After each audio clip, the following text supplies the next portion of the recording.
Buenas tardes a todos. Vamos a proceder a inaugurar este seminario de ayer que nos habéis constado de 6 sesiones. Empezamos ahí con la Conferencia Inaugural de Jennifer Greene.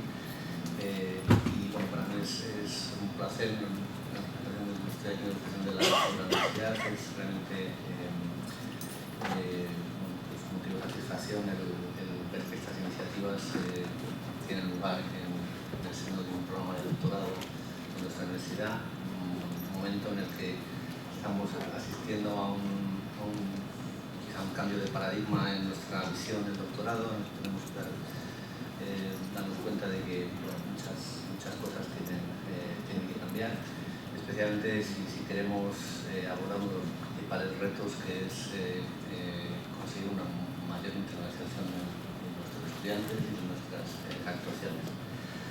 Entonces, bueno, pues yo creo que este tipo de iniciativas son enormemente de agradecer por este descubrimiento de la ciencia por parte de la universidad. Y bueno, yo creo que tampoco es cuestión de alargarse diciendo más, va a decir unas palabras Carlos, dando bienvenida en nombre de la facultad. Bueno, muy buenas tardes a todos y a todas. Solo una palabra para agradeceros a vosotros por estar aquí en esta sesión inaugural del Seminario de Investigación Cualitativa y Métodos Mixtos en Investigación en Ciencias Sociales. Agradecer, como no, a la doctora Greene por aceptar la invitación y por estar aquí acompañándonos y enseñándonos sobre este tema, sobre todo en un campo en el que los que nos dedicamos a las ciencias sociales sabemos que tenemos muchísimos hándicaps, muchísimos problemas. Esperamos que te sientas como en tu casa. Esperamos poder hacer que te sientas como en tu casa. Así que nada, bienvenida, estamos encantados de tenerte aquí. Y agradecer también al señor vicerrector por el apoyo a proyectos como este de investigación que también hacemos en esta casa. Y por último, nada más al coordinador programa de doctorado, al profesor Bartolomé Rubia. Estamos orgullosos de todo lo que hacéis, de cómo trabajáis y preparáis cuestiones para nuestra casa. Gracias por la oportunidad de estar aquí, de poder saludar a nuestra invitada de esta tarde. Y a vosotros, pues nada, desearos que la tarde y la jornada a lo largo de estos días sea provechosa y sobre todo que aprendamos mucho sobre métodos mixtos. Nada, muchísimas gracias.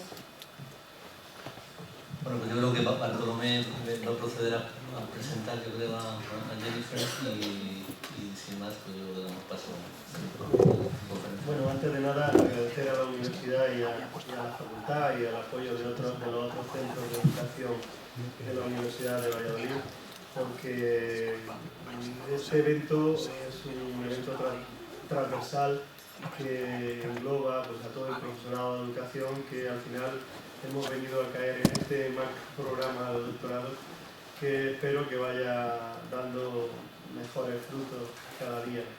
Esta conferencia y este seminario son el intento de trasladar aspectos formativos y aspectos de internacionalización a los procesos en los que nos encontramos, y esperemos que abran camino, que sean un pequeño ejemplo de lo que en un tiempo pueda ser más extenso y más rico, si es posible.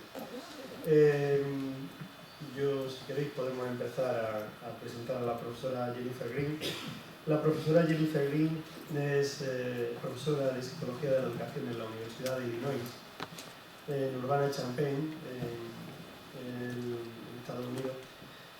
Allí ha enseñado, ha realizado investigaciones en el campo de la evaluación de los programas educativos y las metodologías de investigación cualitativa y mixta en el mundo de las ciencias sociales. Ella piensa en sí misma como una persona con experiencia. Yo creo que también es una persona con mucha bonomía, y eso espero que se traslade en la conferencia. Su compromiso de por vida con la educación, de proporcionar a todos los niños y jóvenes oportunidades de alta calidad para aprender en el entorno de sus padres y en el entorno de lo que viene siendo experiencias que desde los años 60 se vienen desarrollando en el mundo de la educación, es algo importante en su vida. Prefiere ser llamada Jennifer y está dispuesta a dar la bienvenida a todos los comentarios y preguntas que queramos esta tarde hacer. Espero que no solamente desde este espacio físico de aquí, sino desde todos nuestros campus. Y como educadora sabe muy bien el valor y la importancia de los procesos de aprendizaje activo. Así que sin más, estas palabras las hemos construido con ella, y sin más le doy la bienvenida y bueno, pues espero que guste a todo el mundo el planteamiento de la conferencia y del seminario que vamos a desarrollar. Bienvenido. Muchas gracias a los señores.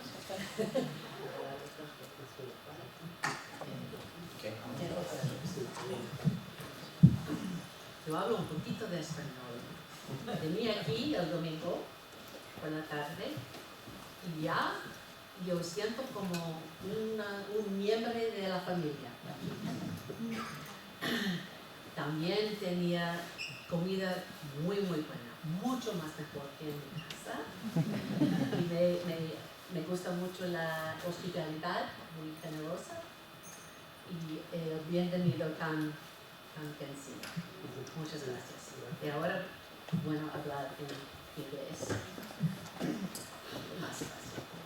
So, thank you for the generous invitation to come here. It's quite a pleasure to be in your country for many reasons, and I'm just delighted with this opportunity to be here, to get to know you and to share some of my ideas.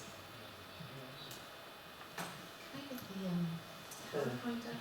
Yes. Sorry.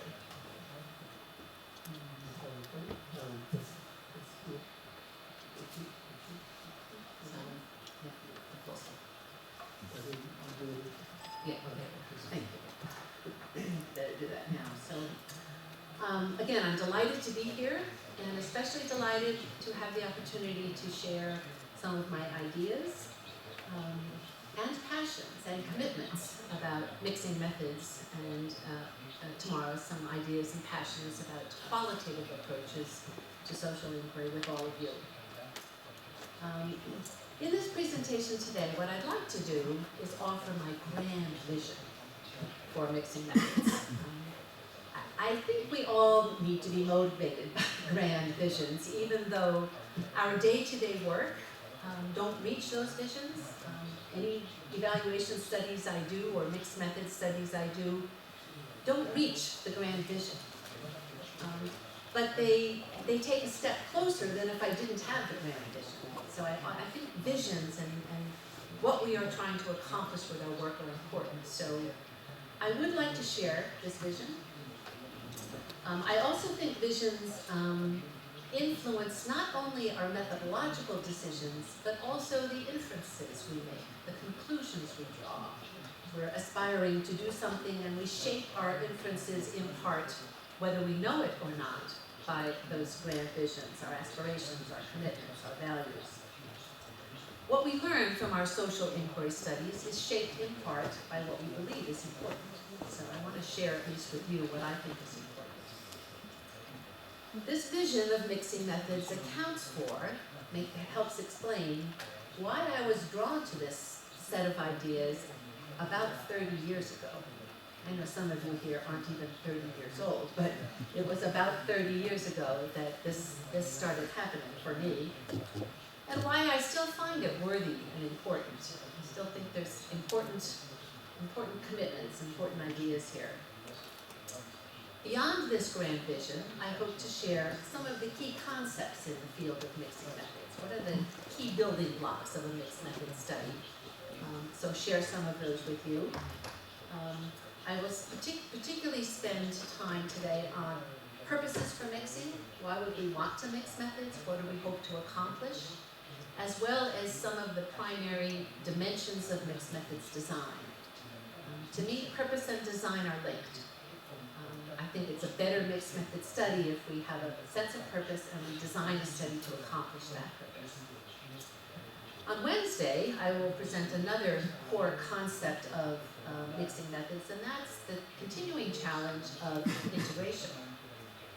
A mixed method study is not considered to be mixed if the data sets remain side by side and there's no connection. One way to make a connection is to do some integrated analysis, which sounds a little weird, but it is a little weird. But what I'll share on Wednesday is a collection of very thoughtful and creative ideas for just such an integration during the analysis process. Today I will also offer spend a little bit of time on some of the continuing challenges in the field. This is not a finished field. There's one of the controversies, which I won't talk about except for right now, is mixed methods methodology a real method? Does it have the same status as narrative inquiry, case study, survey research, quasi-experimentation? I don't think that's a relevant question. It doesn't really matter. But others care about it, and I will say that there's still work to be done in this field.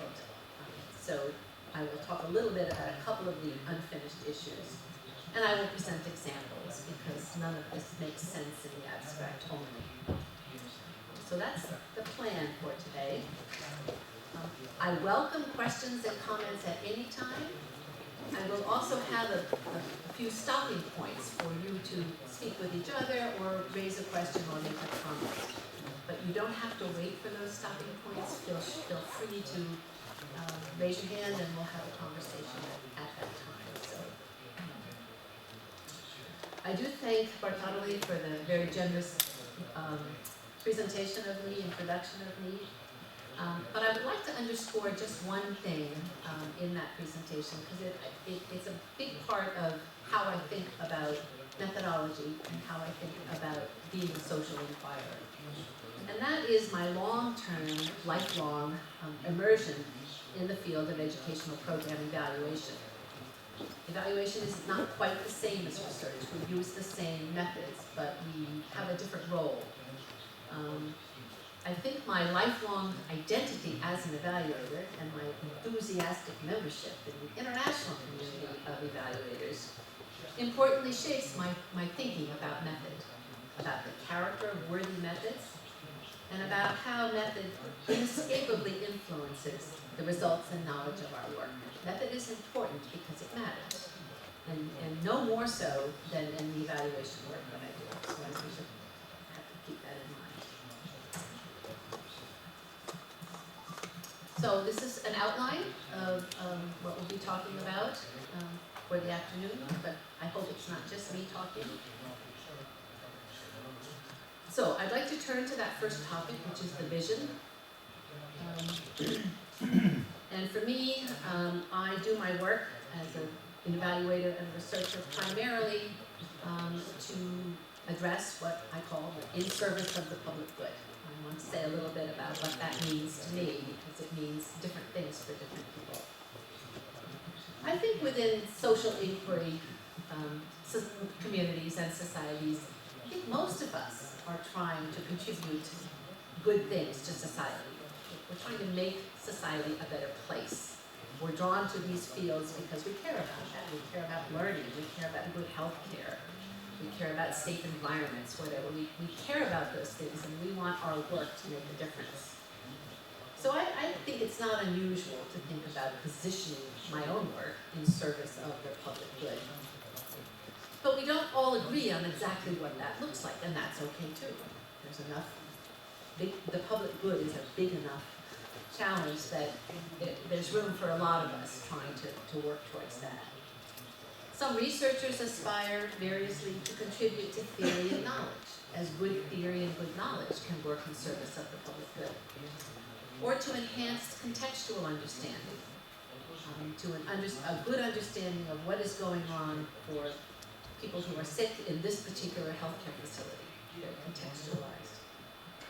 Other researchers aspire to critique social structures, see their job as one of social criticism, or maybe to empower research participants in a participatory or action-oriented kind of study. Evaluators variously advance different kinds of commitments, maybe to improve the program that we're evaluating, to enhance the quality of the organization that we're evaluating, to contribute to wise policy and good decision-making, to provide enlightenment or illumination of the issues at hand, a kind of educative function for evaluation, to help people understand better the character of the problem they're trying to address and the character of the program that's positioned to address that problem. And other evaluators aspire to contribute to democratically oriented social change. So there's different versions of the public good, and that's fine. There's enough need out there for many of us to contribute. So my grand vision of evaluation conducted for the public good is one with a long history. I'm more of the last category that I talked about, that kind of democratic enhancement of the rights and opportunities afforded to all people in our societies. And this commitment has quite a long history in my country and probably around the world. I just don't know about it. And here's a couple of examples.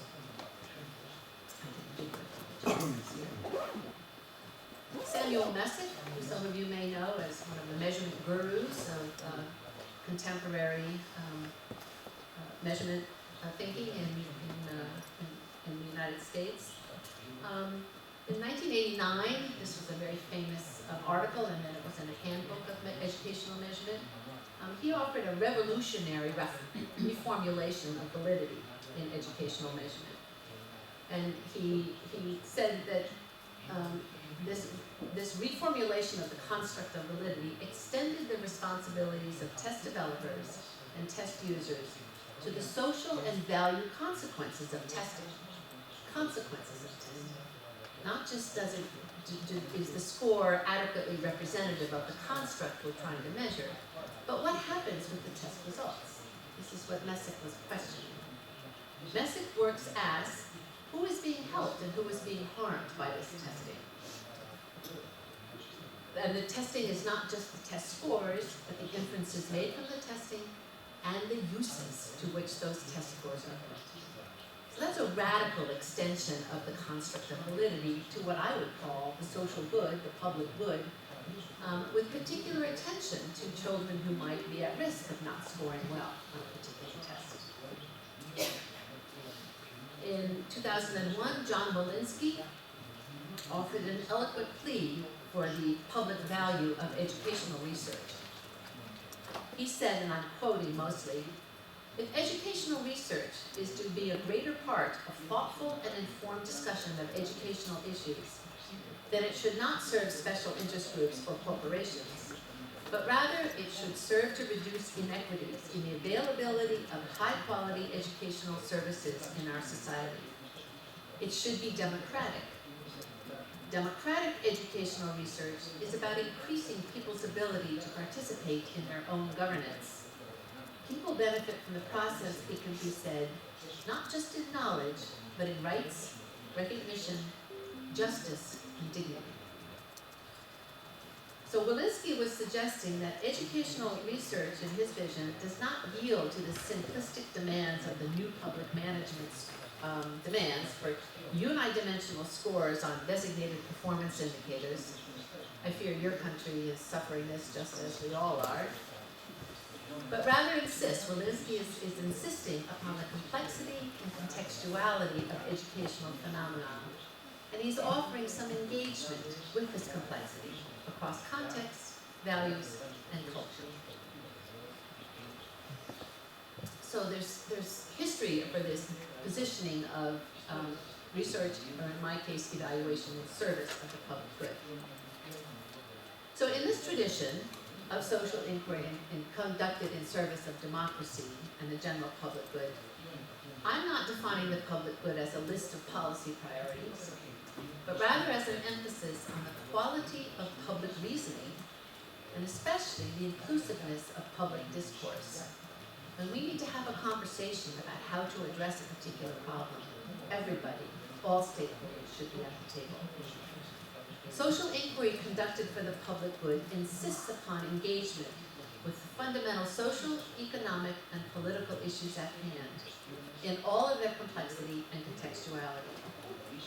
Inquiry conducted for the public good further aims to enlighten and inform the relevant policy conversation, and especially, again, to include therein diverse voices, perspectives, and experiences.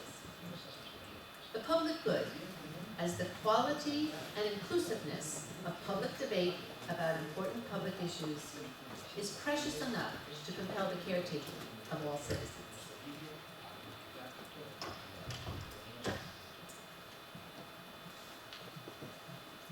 Now I'd like to talk a little bit about, I've talked about the importance of the public good being inclusive, and now I'd like to have a portrait of some dimensions of difference. I believe that our collective public good around the world is being challenged on many sides, but perhaps nowhere more insidiously and dangerously than in our discord, our strife, our intolerance of difference and diversity. Here are a few very contemporary examples. Radical dysfunction in the U.S. government system. These are pictures of members of Congress. That's our House Speaker. And in my own state of Illinois, more House leaders, House of Representatives in Congress. In my own state of Illinois, where the governor's office and the state Congress have been deadlocked for close to a year, nothing gets done and money is running out, and we still don't have a budget for the year. Racial tensions, discord, and strife in U.S. cities and towns all over the country. Religious ethnic tensions, discord, and strife throughout the world. The Shia and the Sunni Muslims, intergroup strife, and the horrible episode of Je suis Charlie. Immigration along the U.S.-Mexico border.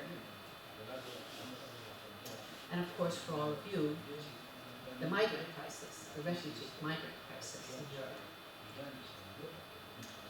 I'd like to now turn to a description of mixing methods in research and evaluation, and then offer some connections between this portrait of challenges of difference in our contemporary society and mixing methods, how I see them connected.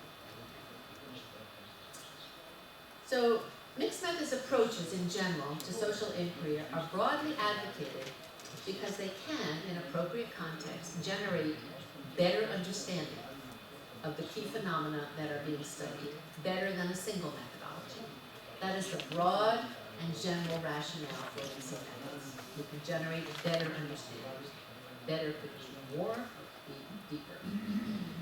So better understanding, as I just said, signifies more understanding quantitatively and deeper understanding qualitatively. It also signifies understanding accomplished through meaningful and respectful engagement with difference. Because we are mixing something that's different from something else, and in order to come to some relatively harmonious integration, we have to respect the difference that's the other. To reach this better understanding, mixed methods studies involve the intentional and linked use of more than one method, methodology, conceptual theory, and or paradigmatic assumptions or worldviews in the same study. That is, just as a survey study, a quasi-experiment, and a case study are all carefully planned, following the advice of the inquirer's favorite methodological guru, the mixing part of the mixed method study needs to be intentionally and carefully planned as well, following the advice of what is now a really crowded field of mixed methodologists offering various ideas about how best to do this. Absent this intentionality, absent intention, the possible benefits of better understanding through mixing methods are not likely to be realized fully. Further, you notice this is intentional and linked. If the various data sets in the mixed method study are not linked, not connected, but remain side by side, present these results and that results, everyone in the mixed methods community agrees that's not a mixed method study. You put the burden on the reader, on the listener, to do the mixing. And that's the hard part of mixing methods, is that mixing, that integration. How do I put these things together? So absent a link, we agree it's not a mixed method study. So to repeat for emphasis, mixed methods evaluation or research at any of these levels, method, methodology, theory, or paradigm, involves the use of more than one method or technique, methodology, and or way of knowing in the social science in a single study, and the engagement of respectful conversation among them or between them.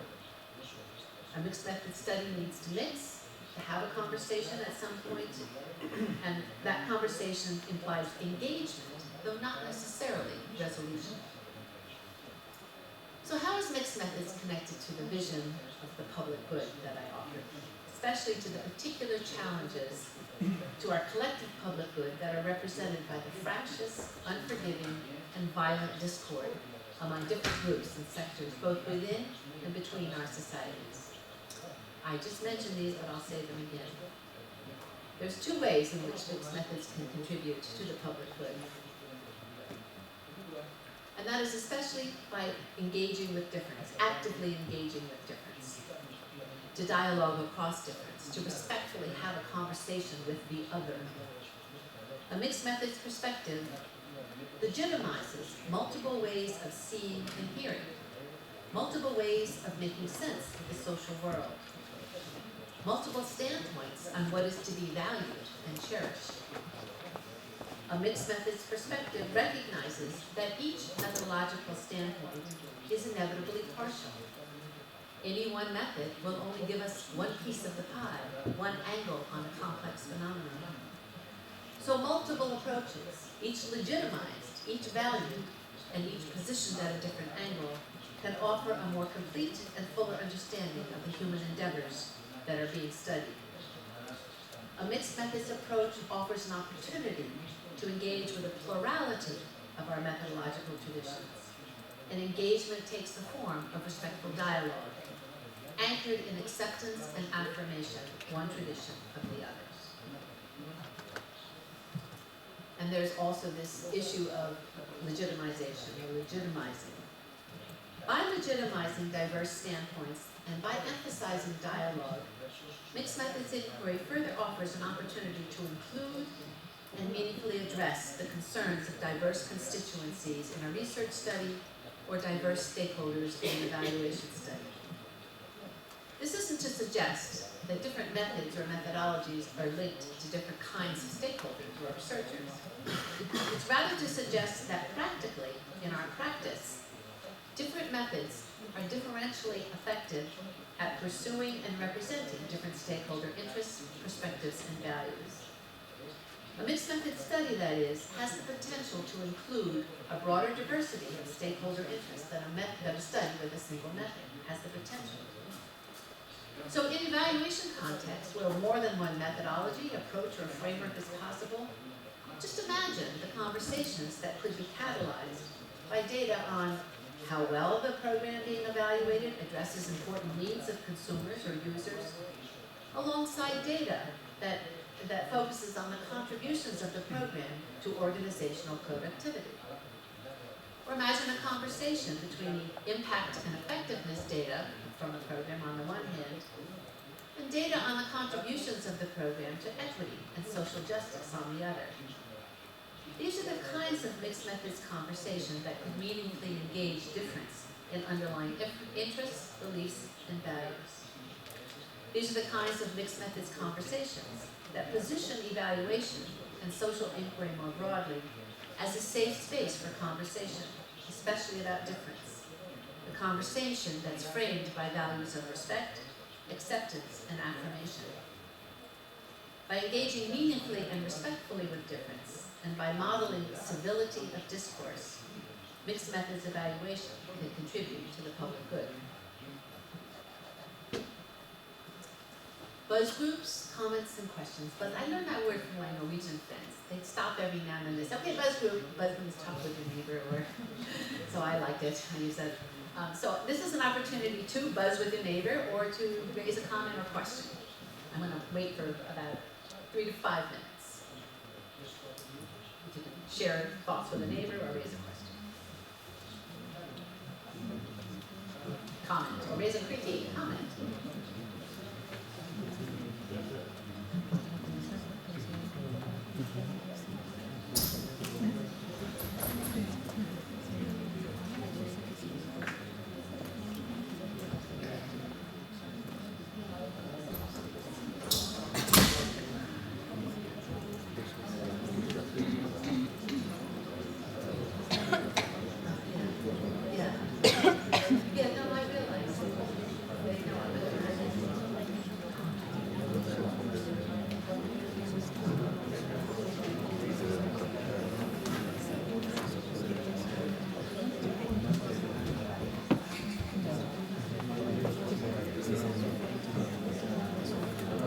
Esos son ellos, no.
Questions or comments people would like to make? Well, Bartolome mentioned something that I'd like to comment on. You want to say what you said? Sobre la Program of research. el problema de investigación. Sí, desde nuestra perspectiva como investigadores que llevamos tiempo trabajando, tenemos un problema a la hora de mezclar métodos, y es que cuando ponemos el método cualitativo o cualitativo primero, simplemente porque solemos orientar la investigación elaborando una línea de investigación que cada método informa al método siguiente. Esa era la primera. Yo no voy a contestar esta pregunta, demasiado difícil. Pero I wanted to say that there are some researchers or participants in the mixed methods conversation who do argue that mixing methods across a program of research, one study is with one methodology and the next study with a different one, is another way that one can think about mixing. Most of us don't have funding for a program of research, we just do one study and then another. But I do think that that is a viable way of mixing, that one starts with a survey of some kind, and when that moves to a case study or several case studies, and that moves to a quasi-experiment. And so I think that's entirely possible. It's a bigger challenge to mix because you're doing it sequentially. And again, if there isn't some kind of way in which the data sets are connected, or one data set informs another data set or another way of thinking about that, then it's not mixing, it's something else. And the mixing remains the biggest challenge.